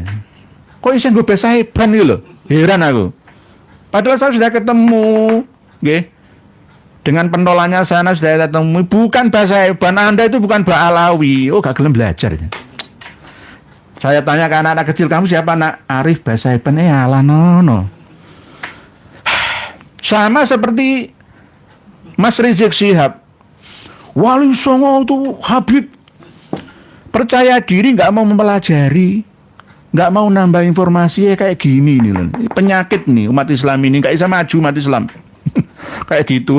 Nggih Pak Jai. Jadi kalau Jamaah Tabligh itu termasuk toreko atau metode dakwah yang istiqomahnya itu akhirnya bisa menyebabkan mereka bisa wusul ilallah dengan caranya. Cuma kadang-kadang memberatkan dan tertinggal masalah muamalah duniawiyahnya. Masa ada? Coba jenengan teliti kawan-kawan yang terlalu fanatik dengan agama, terus masalah teknologinya maju pesat kan nggak ada. Ya sama seperti Afghanistan itu loh ya. Ya, Taliban itu masa bisa maju, ya bisa maju, ya semua itu karena terlalu fanatik dengan agama. Ya, di sisi yang lain di Eropa, di Jepang, di Amerika, di China itu orang sudah tidak terlalu peduli dengan agama, menjadi agnostik atau ateis ya. Agama itu dalam ranah pribadi saja. Di sisi yang lain kita ini Indonesia termasuk paling religius di dunia. Itu Indonesia. Tetapi buktinya mana? Ya nggak ada kemajuannya. Malah yang banyak itu semakin banyak orang yang fanatik malah tambah banyak kriminalitasnya. Naudzubillah. Oke, Pak Jai. Jadi kalau Syiah itu ya torekohnya imamiyah. Ya. Sesuai dengan nama-nama imamnya. Ya bisa torekoh Syiah Imamiyah Itsna Asyriyah, torekoh Syiah Zaidiyah, torekoh Syiah Ismailiyah, torekoh Syiah Koromito, ya, macam-macam. Oleh sebab itu tidak semua Syiah itu sesat, tidak semua Sunni juga sesat. Ya, sama-sama, ya ada yang benar lurus, ada yang benar lurus, sama-sama. Ya, jadi jangan sampai kita gebahuyah. Syiah wabah sesat, belum tentu. Imam Ali Khomeini, Ayatullah sekarang ini Iran ya, itu sering berpesan, jangan terlalu fanatik sampai sabus sahabah, misui sahabat, misui Aisyah, ora perlu iku, jaga ya perasaan kawan-kawan kita yang di Sunni. Itu menurut Ayatullah Ali Khomeini lah. Cuma di kalangan Syiah sendiri itu ada yang fanatik ya. Itu Syiah yang gulu itu namanya. Syiah yang gulu. Asyhadu an la ilaha illallah wa asyhadu anna Muhammad Rasulullah wa asyhadu anna Aliyan waliyullah wa asyhadu anna Abu Bakar wa Umar finnar. Itu ada yang juga kan wa asyhadu anna Aisyah finnar. Iku Syiah sing perlu dikamplengi. Nah, ini ada yang membawa paham itu ke Indonesia kita. Siapa? Ya Ba'alawi dan non Ba'alawi melalui ABI, Ijabi dan RA. Bahaya. Oleh sebab itu walaupun kami ini yes pokoknya sing ngebom Tel Aviv, Haifa itu setan sekalipun saya tetap mendukung setan itu. Karena apa ya berhasil membalaskan karmanya Gaza itu. Walaupun saya setuju ini, mendukung ini. Apalagi yang ngebom itu Iran ya impas lah ya, bayar lunas. Nggih, begitu Pak Jai. Nggih, sementara nggih. Pak Nur Hadi, toreko itu apakah hanya khusus jurusan spiritual? Enggak Pak Nur Hadi. Itu tadi saya sampaikan ada torekoh yang berhubungan intelektual, finansial, ya, begitu juga sosial, tidak hanya spiritual, ya. Kalau kita menggunakan produk Mas Pion ya berarti torekoh Mas Pioniyah ya, gitu loh. Wah, saya suka Toyota ya, torekoh Toyotaniyah. Nah, jenengan sebagai murid pengikutnya ya harus mengikuti aturan buku panduan pedoman pemakaiannya ya oleh Jepang LGD sana ya sama. Ya sama seperti ini, kita torekoh Siniyah. HP saya Vivo dan Oppo. Ini juga Cina. Jadi toreko kita dalam hal manufaktur ya. Ya bisa juga ini penunjang teknologi digital kita ya toreko Sininya atau Cinanya itu aja. Nggih, begitu Pak Nur Hadi. Jadi enggak semuanya nggih. Berikutnya saya membaca nggih fokus ini dulu nggih. Bu Arfi Fadilah, assalamualaikum waalaikumsalam. Apa bedanya wali-wali majdzub dari kalangan Habib dengan orang gila? Mohon jawabannya ya hampir sama. Wali majdzub ya mohon maaf ya. Kemarin itu kan sempat diprotes ya. Habib Ja'far Al-Kaf Kudus itu kan makamnya dibangun menyita mengkubur makam-makam tua lainnya di makam umum. Diprotes sama warga Kudus sana. Ya bener yang protes. Oh di makam umum kok mau ditutup makam-makam yang ada di samping kiri kanannya. Nanti ya menguasai wong mati wae ngrepotno wong kok. Gitu loh. Lah, beliau kan jujukannya presiden. Ini tim sukses itu begitu. Kalau presiden kan ya mohon maaf, tidak semua presiden itu futuh ya spiritualnya ya. Kadang-kadang semanut apa jari tim suksesnya kan gitu. Lah gitu Bu Arfi Fadilah. Jadi antara Majadub itu ditarik walinya wali jadab. Maksudnya apa yang ia lakukan itu seakan-akan bukan atas kemauannya sendiri, tetapi tetap difilter dengan syariat, halal, haram, syarat, sah dan batalnya amalan. Ada aturannya, ada fikihnya itu loh. Saya dikirimi video dari kawan-kawan kami yang di Lumajang, itu ada Habib Husain namanya. Habib Husain Lumajang itu torekohnya itu mabuk-mabukan. Kok dapat uang ya jaluk duit nang pesantren-pesantren kampung, kiai-kiai kampung, jaluk duit gue mabuk. Saya punya videonya yang dikirim tadi saya.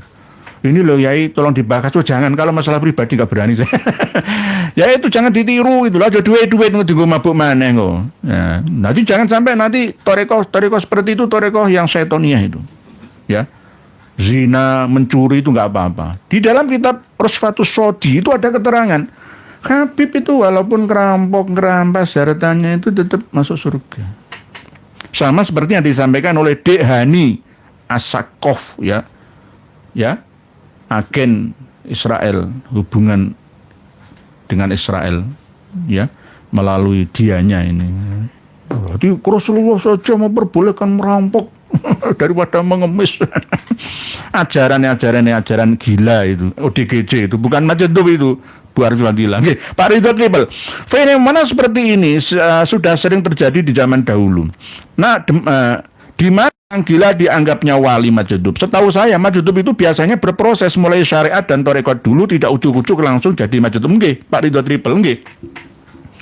Jenengan lihat kalau ada orang musafir jalan itu ya, kalau pas waktu sholat ya tidak harus tepat waktu, kan bisa di jamak ya, takdim takhir ya, atau qosor ya, tergantung ya. Kok dia menutup aurat, dia menjaga kebersihan ya, terus saya sholat ya sholat, terus nggak nyolongan ya, itu berarti ya kemungkinan ada unsur Majadub tapi dalam level atau kelas rendah gitu. Nanti kalau yang Majadub yang asli bukan ilmu sihir atau sulapan, enggak, itu nanti tidak ingin dikenal ya, masyhur ya oleh orang lain. Itu namanya wali Majadub yang asli. Wali Majadub nggak bisa dipamerkan, nggak iso. Malah justru kalau diketahui oleh orang lain itu dia takut gitu loh.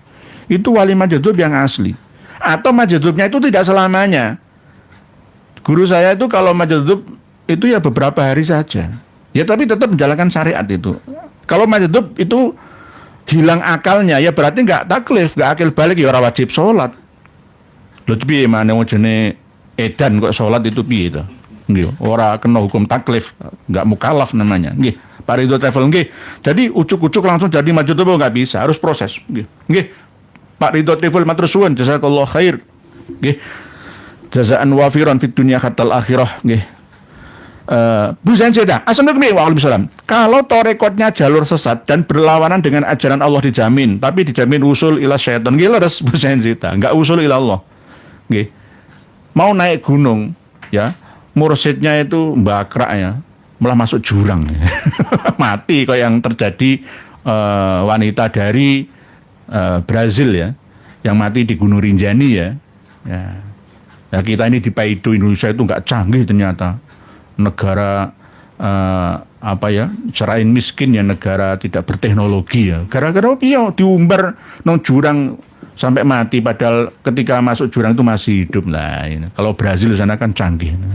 Cina itu canggih ya, sama seperti kapal Tunu Pratama Jaya itu tadi ya, seharusnya jam 12 malam ketika ada sinyal pemberitahuan langsung hang, mati, gelap, itu langsung dari pihak Gilimanuk, dari pihak bandara pelabuhan Ketapang Banyuwangi langsung menghubungi tim SAR ya, langsung malam itu, nggak usah nunggu besok ya, nunggu mati ya. Mohon maaf, ngomong gampang, lakoni ya angel ya, karena arusnya deras. Tapi kan ini masalah nyawa loh ya. Lah saya terjun menjadi anggota Basarnas ya, saya akan siap. Wong sumpahnya itu kan tidak menunggu jam kerja, nggak ada. Ya dipanggil siap, sekarang siap. Sekarang zaman canggih kok sampai terlambat sih? Piye to ki? Jam 5 subuh lagi terjun, ya mati. Pokoknya sinyal nggak ada, cuma nyabrang 5 km sih. Ketapang Gilimanuk itu cuma 5 kilometer. Lah kalau nyabrang dari Ternate ke Ambon berapa ratus kilometer, terus gimana itu loh. Yuk, dari Jawa ke Baruna, dari Jawa ke Palembang sana itu bagaimana? Tanggap daruratnya itu bagaimana? Nggih. Bu Zenzeta nggih. Nggih. Nggih. Mas Anom, lagi viral, ada yang menggugat lafal Allah di dalam Bible harus dihilangkan. Mohon tanggapannya Nyai. Kurang kerjaan. Bible yang berbahasa Arab itu ya pakai Allah. Lah apa ngurusi ngono? Malaysia oke gugat, Indonesia ora perlu gugat. Allah itu milik semua umat. Tergantung bahasanya masing-masing. Kalau Yahudi pakai Yahweh misalkan ya, diganti dengan Tuhan, ya itu urusannya. Ya. Lakum dinukum waliyadin itu nanti menyangkut lana a'maluna walakum a'lukum. Ora usah ngurusi agamane wong liya. Lah kalau di dalam bahasa kita enggak Allah, ya Allah ditafkhim pakai O itu aja. Allah ditambahi subhanahu wa ta'ala. Malah Indonesia ini malah Tuhan yang Maha Esa. Ya. Lemah gugat kemui, kurang kerjaan. Ngurusi liane saya lebih produktif, bermanfaat itu banyak. Kok ngurusi agamane wong liya. Toh kalau mau debat dengan non muslim, ya lho gurumu koncoku Prof Manake Mali sing mbok apusi ya. Kayak keminter dhewe ngadep MUI. Ngadep MUI ku ngomong Ba'alawi bubarkan saja, enggak usah ngaku cucu nabi ngono lho. Lah ngurusi Allah. Dulu orang-orang kita, orang Jawa itu mengatakan ya Gusti Allah. Apa mbok larang dah? Ya gak iso. Ya Gusti Allah gitu. Lah Allah sendiri ya itu kan berasal dari kata al-ilah. Al itu takrif atau ma'rifah yang menunjukkan akan keberadaannya ilah atau Tuhan yang disembah. Yang maklum sudah namanya Allah, itu Allah menurut Islam. Nah, orang menyebutkan Allah itu juga beda-beda, ada yang fasih, ada yang tidak fasih. Lah kalau orang yang tangkeluan awam ya Gusti Allah. Apa salah? Ya apa-apa, kemampuannya seperti itu. Yang Allah dadilah itu ya kalau ketambahan harokat kasroh ya dilah kok. Masuk Bismillahirrahmanirrahim kan enggak kan? Masuk kayak orang Persia. Bismillahirrahmanirrahim. Masa ngono enggak ya? Ya Bismillah. Allah dadilah karena aslinya memang al-ilah. Kalau dalam bahasa Ibrani itu il. Bahasa Arabnya al-ali ta'ala. Sebenarnya kalimat Allahumma itu juga bukan berasal dari bahasa Arab asli. Allahumma itu bukan berasal dari bahasa Arab asli. Yang mau dirubah silahkan.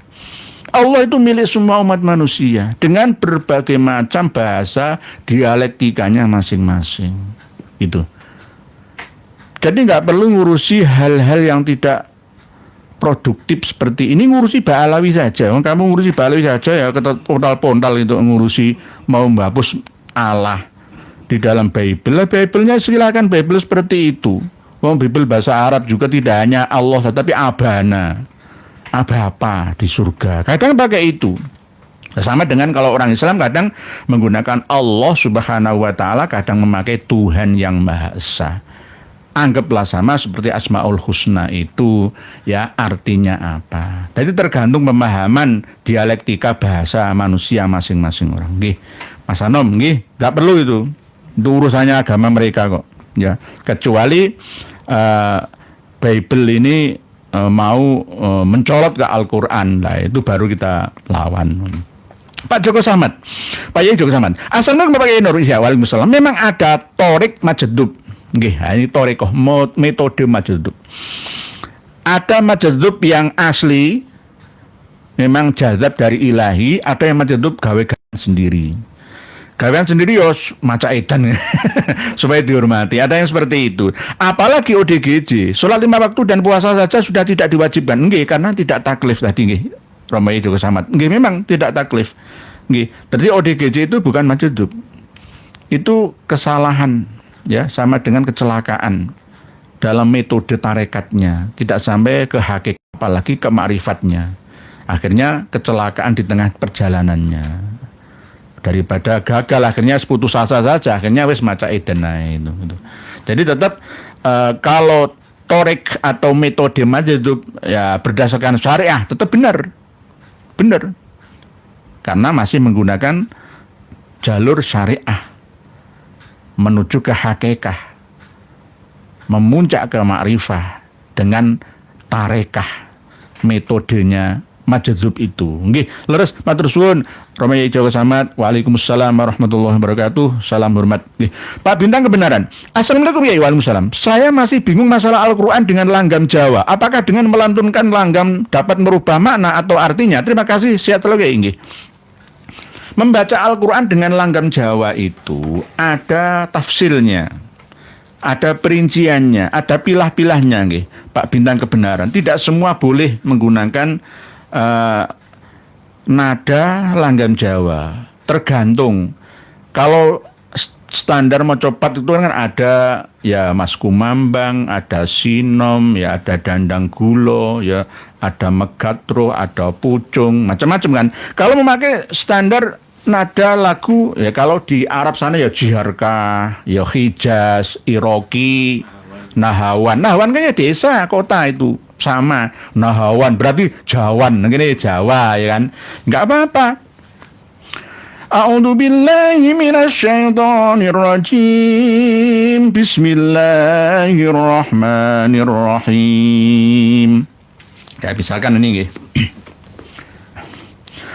Wa uhiya ila nuhin annahu ay yu'mina min qaumika illa man qad amana fala tabta'is bima kanu yaf'alun wasna'il fulka bi a'yunina wa wahyina wa la tukhatibni fil ladzina zalamu innahum mughraqun wa yasna'ul fulka wa kullama مر عليه ملأ من قومه سخروا منه قال إن تسخروا منا فإنا نسخر منكم كما تسخرون.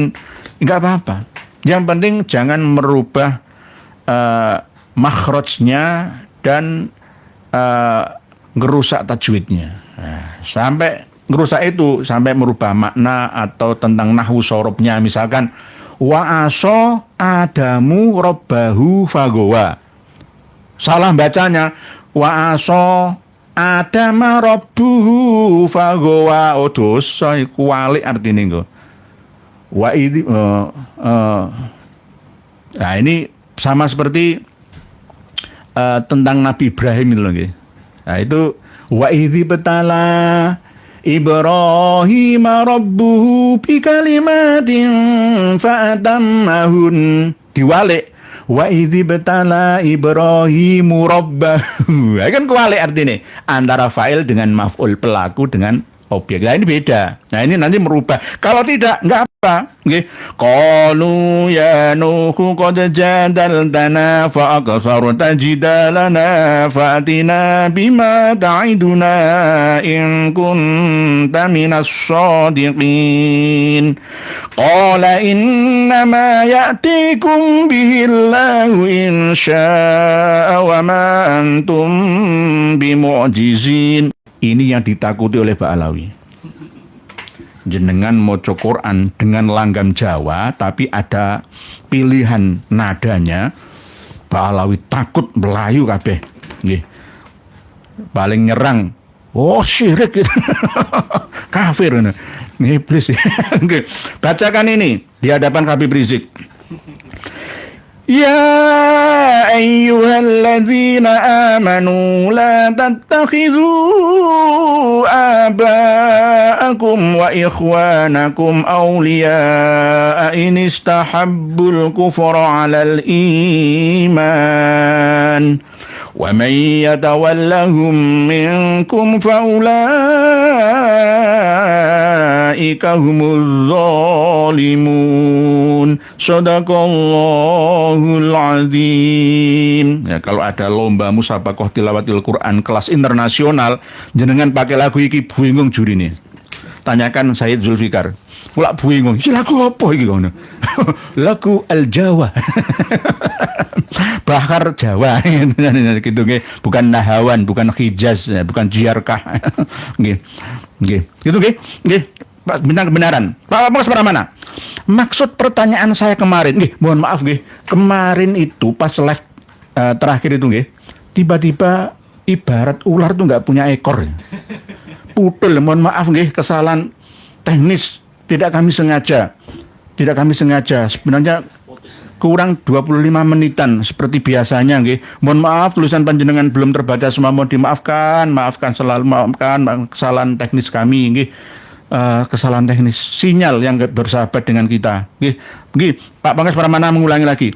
Maksud pertanyaan saya kemarin, LDII itu anti kodifikasi keilmuan Islam seperti ulumul Quran, ulumul hadis, usul fikih dan fikih akidah. Pokoknya ngaji Quran dan hadis saja, kodifikasi itu buatan manusia berarti sesat.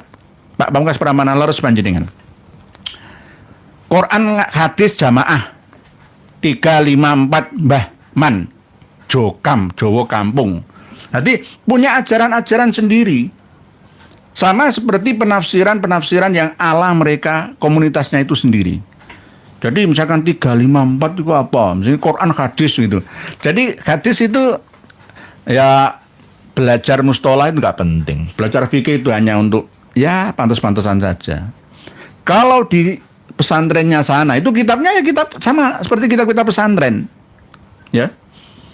Kadang-kadang malah ngaji hadis itu malah ada penghinaan Syu'bah dari Syu'bah. Penghinaan pada Syu'bah itu nama sahabat itu hina-hina gitu. Syu'bah. Kadang-kadang ngomongnya itu nggak terarah. Ngomongnya kasar-kasar. Kayak Habib itu. Kasar, elek-elek. Gila nih kadang-kadang itu. Aduh, jenengan ikutilah.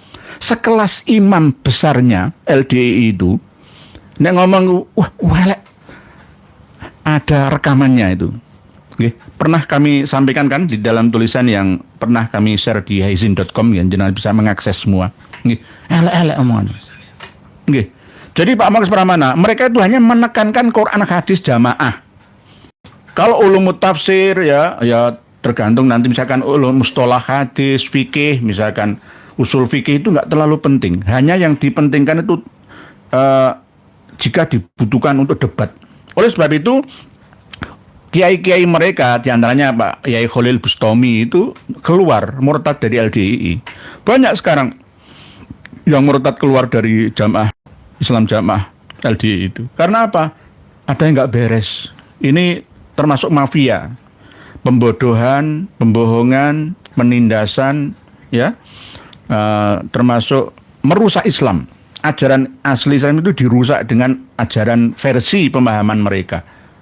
Coba jenengan hadirkan ya imam besar ya Abdul Aziz Sultan Aulia, ilmu agamanya seperti apa kelasnya? Pernah mondok? Enggak. Sepenting Harley Davidson penting Harley swarga ya Harley Davidson ini. Penting itu.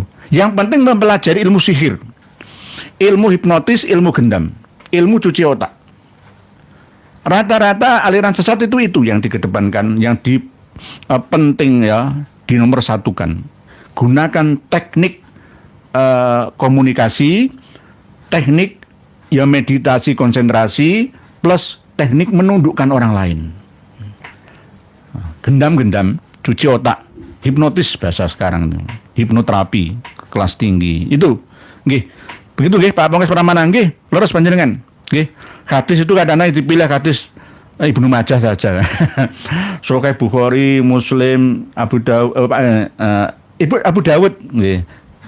Ibnu Majah kadang-kadang carry, Imam Nasai, Imam Tirmidzi carry, yang penting Abu Dawud biasanya.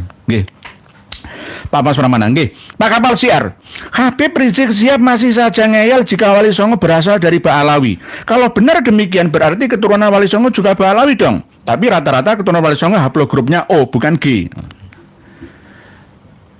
Kang Mas Rizik Syihab itu belajar dari kitab Samsuddohiroh, hasil dari salinan Muhammad Dia Syihab, sama-sama Syihabnya.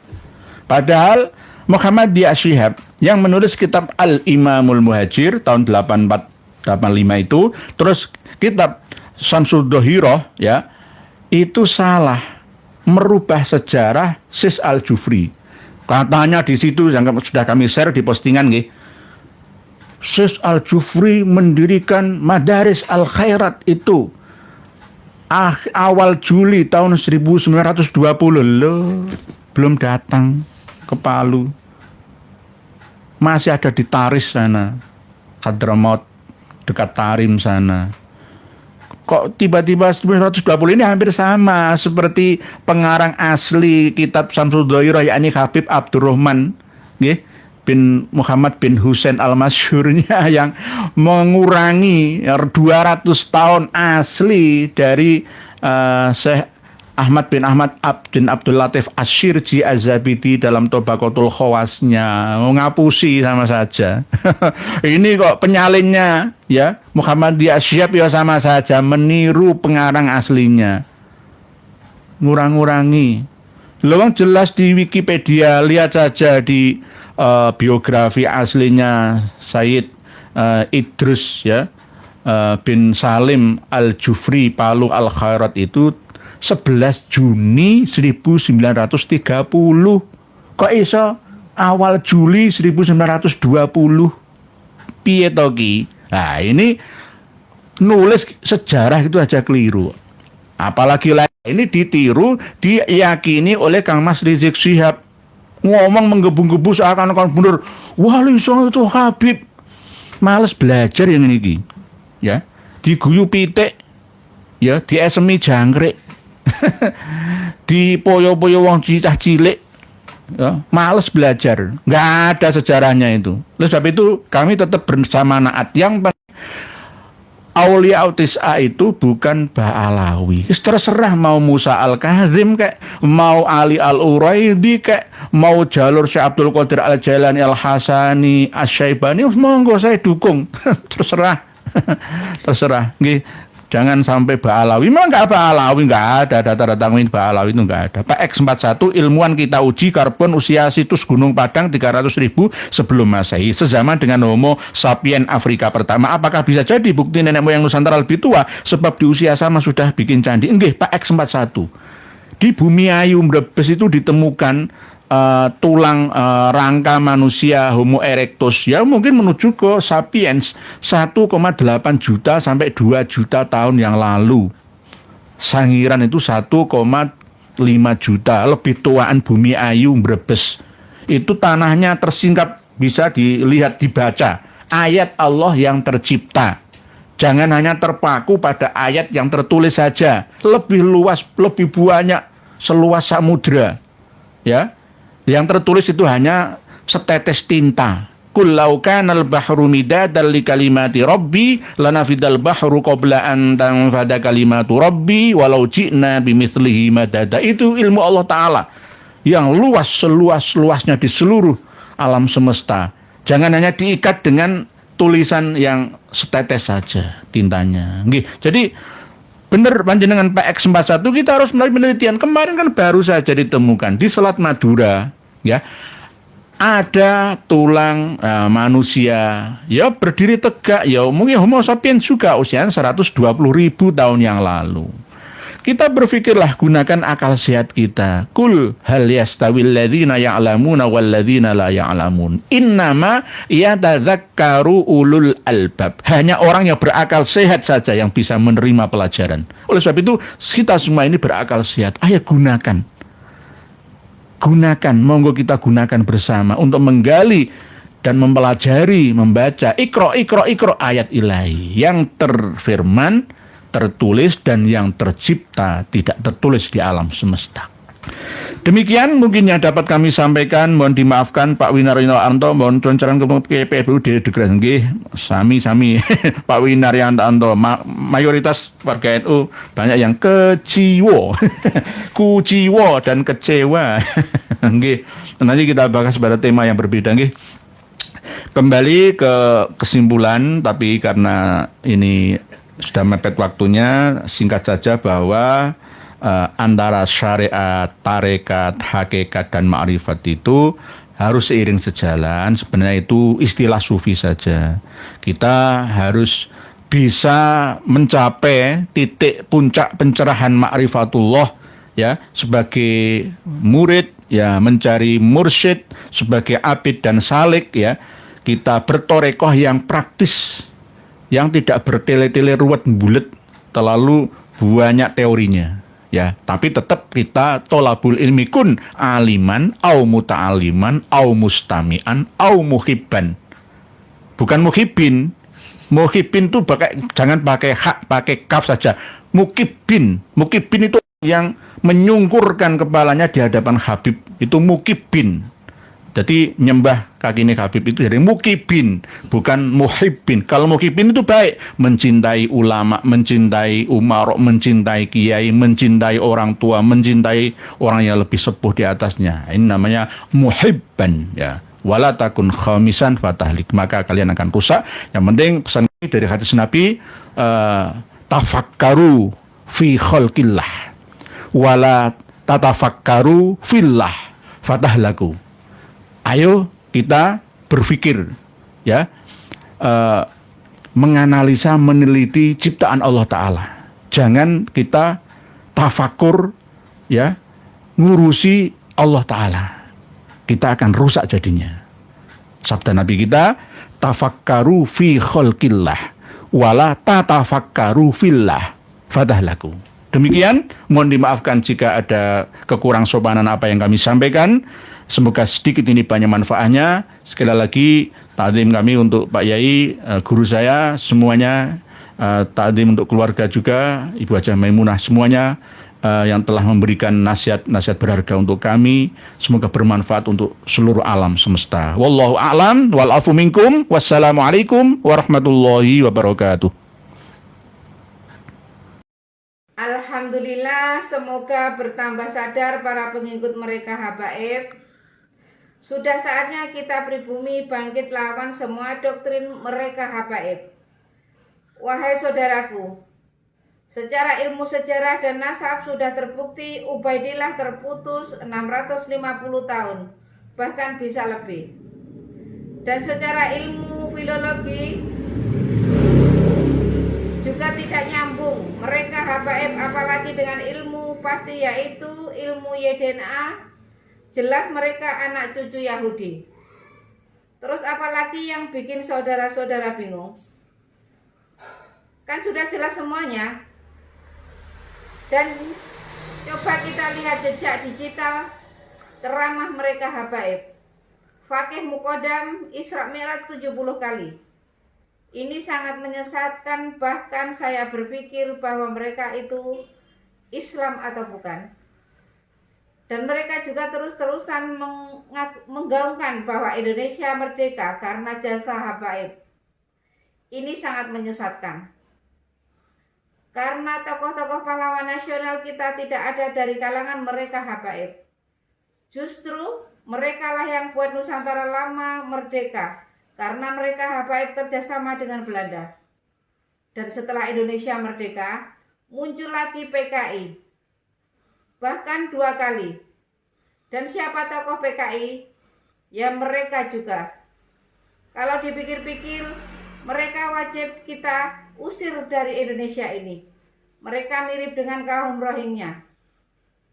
Dan masih banyak lagi rekam jejak hitam mereka habaib di Indonesia ini. Dari sini bisa kita pahami kan? Tetap semangat terus. Semoga saudaraku sehat selalu dan dimudahkan rezekinya. Amin amin ya rabbal alamin. Sampai jumpa di video selanjutnya. Akhir kata, wassalamualaikum warahmatullahi wabarakatuh.